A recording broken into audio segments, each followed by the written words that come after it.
Ayan guys, good evening sa inyo guys. Ang problema, ito yung board na ginawa namin kanina. Pinulaut na lang namin kasi wala kaming IPM, no.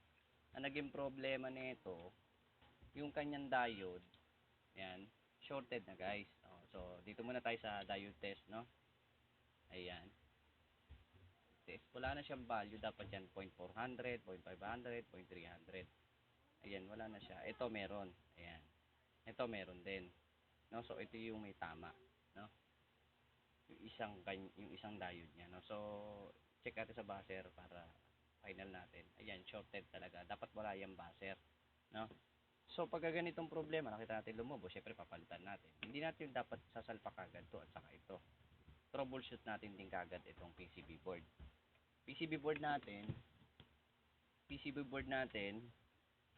pag tinanggal mo yung rectifier niya, itong rectifier, yung from AC to DC converter, i-trace mo siya kung meron pa siyang shorted, no. Ganito ang pag-trace. Ito tayo sa buzzer. Buzzer, yan. So i-test natin siya.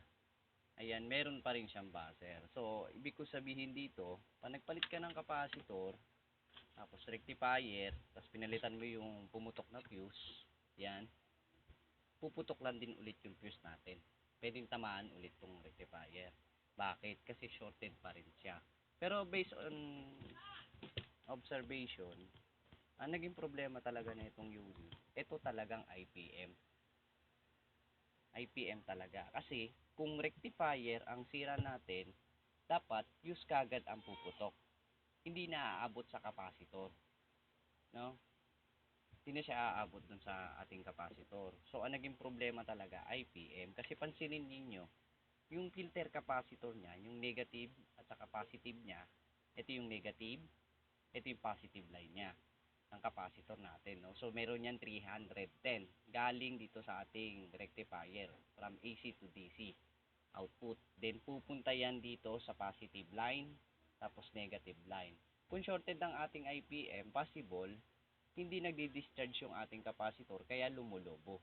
Kumbaga hindi siya na-drain, charging lang siya ng charging. Kaya pag hinawakan mo talaga sobrang lakas talaga ng kuryente niyan. Siyempre hindi natin hawakan kasi aware naman tayo dyan. So ang pag-check ng ating IPM, ganun din guys, diode tayo.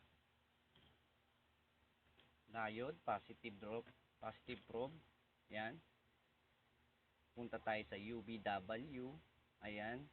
Meron siyang 0.400. So good yan guys, no? Yung isang paa. Pero pagdating niya dito, ayan, tignan nyo, iba na oh. Kumbaga yung ganyang reading ng ating diode, shorted po yung ganyan. So confirm din natin, no? Ayan, may buzzer siya oh. Pati doon sa isa. So dapat tayo magpalit ng IPM, replace natin yung from AC to DC na diode, bridge diode, package type diode, then capacitor, then yung dalawang fuse na open na yan, pati ito palitan natin yan, then working na ulit yan. Yun lang guys, sana nakatulong ako sa inyo, sana huwag kayong magsawang mag-support, no. Yun lang ang trouble niyan. So order na tayo nito. Pero kung meron kayong ganito IPM, why not, bibiling ko naman sa inyo, diba? Okay, thank you.